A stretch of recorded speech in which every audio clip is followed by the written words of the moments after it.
I need more freedom. Maybe we should see other people, but still stay together. That was the sentence that flipped my entire world upside down.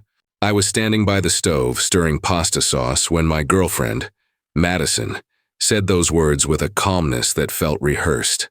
We'd been together for 2 years, living in my apartment for almost 8 months. I thought things were good, stable, safe. Turns out, stability wasn't what she wanted anymore.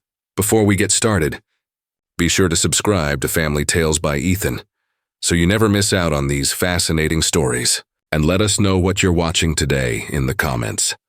Madison walked in from work that evening, still in her blazer, her expression tight. She didn't even say hello, just sat down at the kitchen table and said we needed to talk. Those 4 cursed words that never end well. Turned off the stove, wiped my hands on a towel and faced her. "I've been thinking," she started, "about us and about what I need."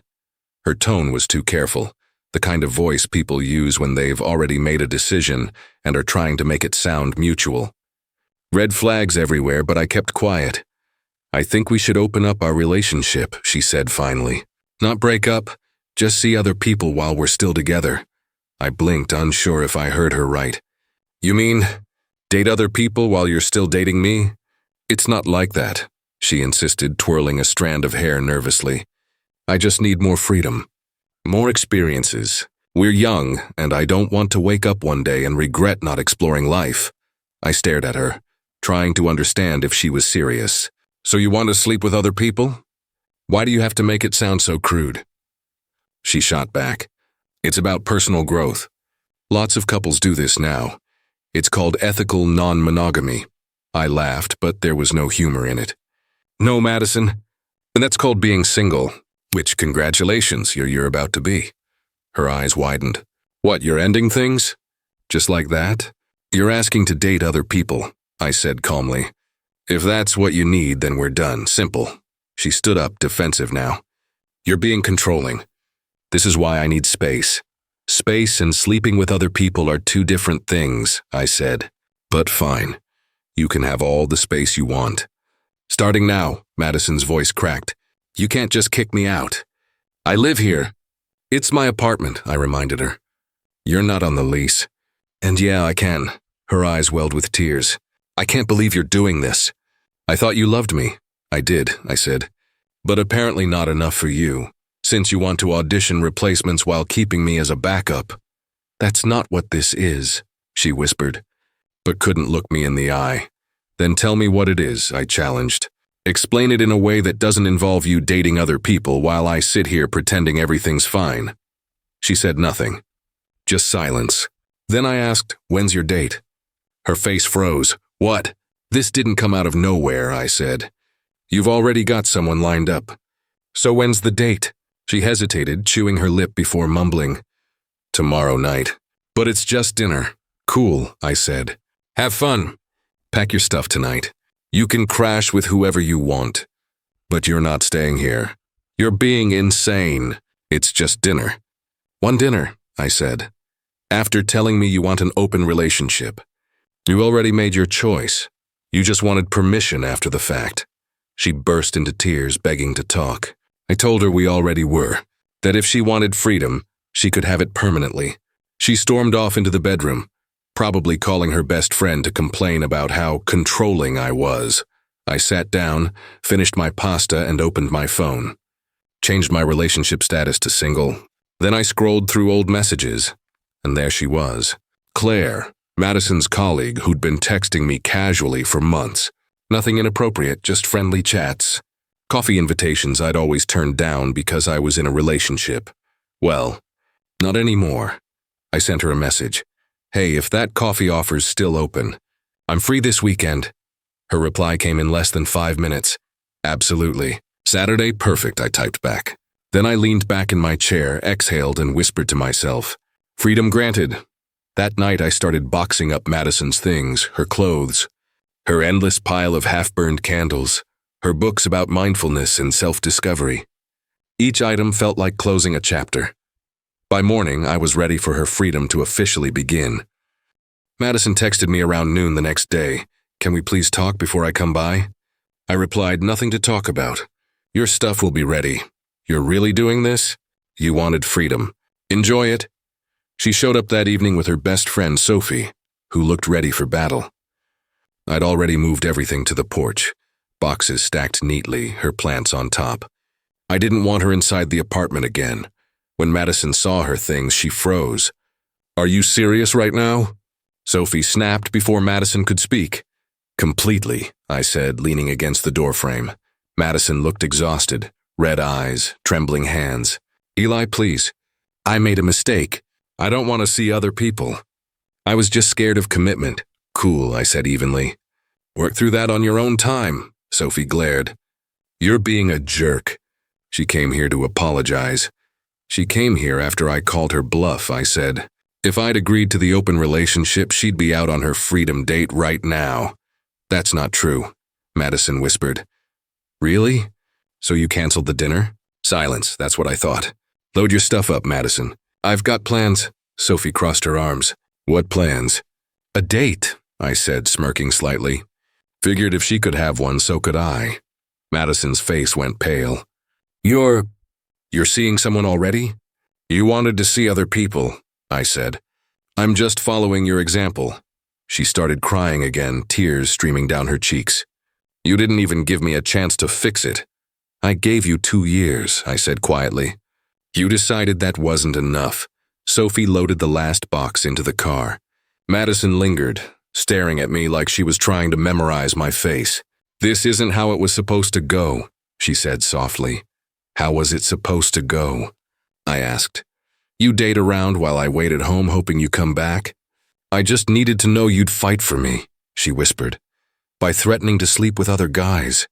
I said, "That's not fighting, Madison. That's manipulation. We're done." She said nothing, just stood there shaking before whispering, "I love you." "I know," I said, "but you loved yourself more. And now you've got what you wanted, us freedom." I closed the door. Through the window, I watched her cry quietly on the porch while Sophie hugged her. After they left, my phone started buzzing. Her mom, her sister, mutual friends. Everyone wanted to know what happened, why I'd kicked her out. I ignored most of them, replied to one or two. She wanted an open relationship. I didn't, that's it. That weekend I met Claire for coffee. We talked for 3 hours straight. No games, no drama, just 2 adults being honest.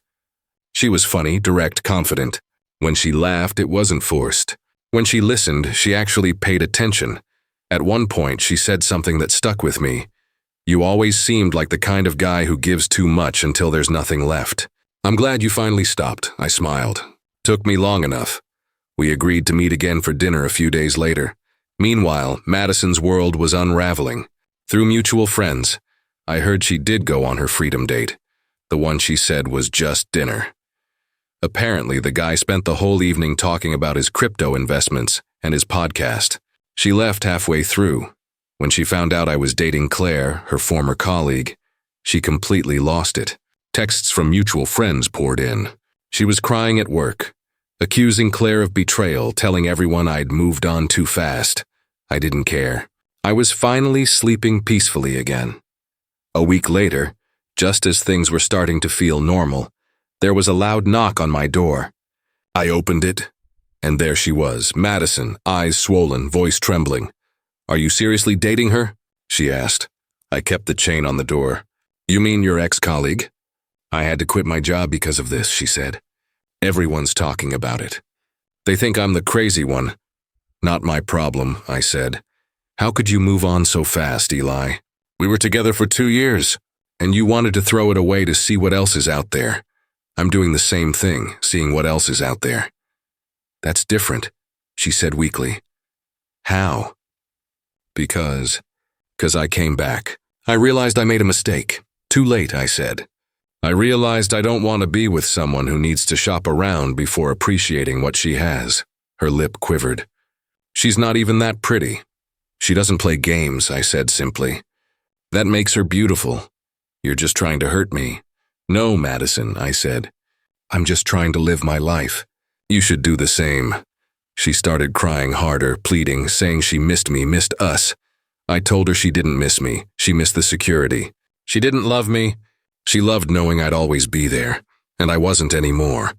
I closed the door on her again. This time for good. She stayed outside for several minutes crying before finally leaving. I stood in the quiet afterward, realizing something. Peace feels strange when you've been living in chaos for too long.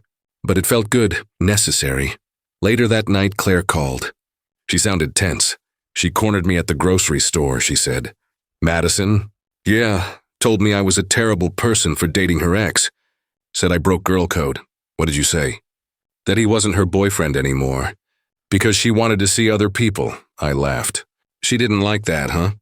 Not one bit, Claire said. Security had to ask her to leave, and that's when I realized Madison wasn't done. This wasn't heartbreak, it was obsession, and it was only going to get worse. I wish I could say that was the end of it. That after the grocery store meltdown, Madison finally accepted reality and moved on. But instead, things escalated fast, and what started as heartbreak turned into full-blown harassment. At first, it was small things. I'd see her accidentally show up at places I went. The coffee shop near my building, the grocery store, even my apartment gym. Each time she'd act surprised. Oh, hey, Eli. What a coincidence. But the coincidences kept piling up until they didn't feel like coincidences anymore. Claire noticed it too. She's stalking you, she said one night after spotting Madison's car parked outside the restaurant where we'd just had dinner. Feels like it, I admitted. But I'm documenting everything. I started saving screenshots of every text, every accidental encounter, every social media comment. At first, I told myself it was just in case, but deep down, I knew where this was heading. Then Madison crossed another line. Claire showed me her phone one evening, long paragraphs of messages from Madison sent to her out of nowhere. They were rambling, emotional, sometimes vicious. She accused me of being controlling, manipulative, emotionally abusive. She said Claire was just a temporary replacement, and that I was only dating her to make Madison jealous. Claire looked at me, worried. She's trying to destroy your reputation. Yeah, I said quietly. It's what people do when they can't control you anymore. They try to control how others see you. We both blocked her. But she didn't stop. 2 days later, my landlord called. Someone had filed multiple noise complaints against me. Said I played loud music at night, that there was constant arguing and fighting in my apartment. It was absurd. I lived alone and barely even turned my TV on. Can you tell me who filed it? I asked. I can't, he said. But it came through the main office, not a neighbor. Just wanted to give you a heads up. I hung up furious. She's trying to get me evicted, I told Claire over the phone. This is insane, she said. You need to go to the police. I'm collecting evidence, I said. If she keeps this up, I will. That night, I parked my car in the building's garage like usual. The next morning, there was a deep scratch running along the passenger side door, all the way from the headlight to the trunk. Security pulled the footage. There she was, Madison. Hoodie pulled up, looking around before dragging her keys across my car. When the officer showed me the clip, I felt something in me go cold. Not anger, just exhaustion. Do you want to press charges? He asked. Absolutely, I said. The estimate for the damage came out to $1,800. I filed the report, gave them the footage, and started the process of getting a restraining order. That night, Madison's mother called me from a different number. She was livid, screaming about how I was ruining her daughter's life over a little scratch. It's not a little scratch, I said. It's $1,800 in damages and months of harassment. She was upset, her mom cried. You broke her heart. No, I said, voice flat. She broke her own heart when she asked for an open relationship. I just respected her decision. You immediately started dating that girl. After we broke up, I said. Which is normal. Her tone changed, bitter, almost desperate. My daughter just needs closure. She got it when she picked up her boxes, I said. We're done. Please stop calling me. I blocked her too. 2 weeks later, the restraining order was approved. Between the texts, the stalking, the fake complaints, and the car footage, the judge didn't even hesitate. He looked right at Madison and said, Miss, you need to stay away from him. No contact of any kind, social media, phone, or in person, she cried in court. Her lawyer tried to frame it as a difficult breakup, but the judge wasn't buying it. Damaging property and harassing someone isn't heartbreak, he said. It's criminal behavior. Madison was ordered to pay restitution, $1,800 plus court fees. Outside the courthouse, her mom tried to approach me, shouting that I'd regret everything. The bailiff stepped in before she got too close. I walked away without saying a word. Claire was waiting for me outside, holding a cup of coffee. It's over, she said softly. Finally, we went to lunch after that, just talking about work, movies, stupid things we missed doing because of all the chaos. For the first time in months, life felt normal again. She asked me, "Do you feel bad about how it all went down?" I thought about it for a long moment. "No," I said. "I feel bad it happened, but not about how I handled it." She wanted freedom, I gave it to her. She just didn't expect consequences, Claire smiled. Most people don't. Months passed, quiet and steady. Madison eventually moved back to her parents' place in upstate New York, I heard. Through friends that she was telling everyone I'd ruined her life and stolen her colleague. Claire just laughed when she heard. "You weren't her property," she said. Neither was I. We moved in together later that year, properly this time, both names on the lease. She even joked, "You sure about this?" After the last tenant drama, I laughed. "You're the upgrade." Sometimes people ask if I moved on too fast. If I should have given Madison another chance. My answer never changes. She made a choice. I just respected it. She wanted to explore her options while keeping me as a safety net. I declined to be that net. That's not cruelty. That's self-respect. Could I have agreed to the open relationship, waited while she tested her options, then taken her back when it didn't work out? Sure, but why would I want to be someone's backup plan? The truth is simple. She asked for freedom, and I gave it to her. She just learned too late that freedom from me wasn't what she really wanted. She wanted the comfort of knowing I'd still be there when she was done exploring. But life doesn't work like that. She wanted freedom, and she got it, just not the way she expected.